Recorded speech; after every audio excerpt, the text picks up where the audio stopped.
the farmer's daughter,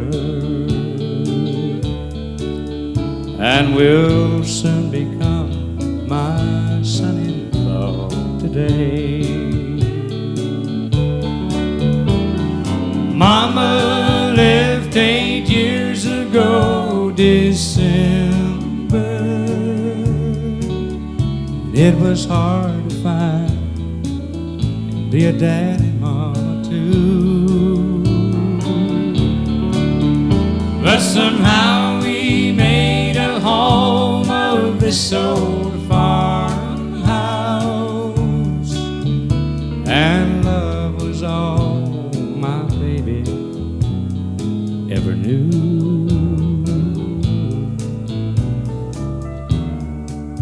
He could be the richest man in 7 counties,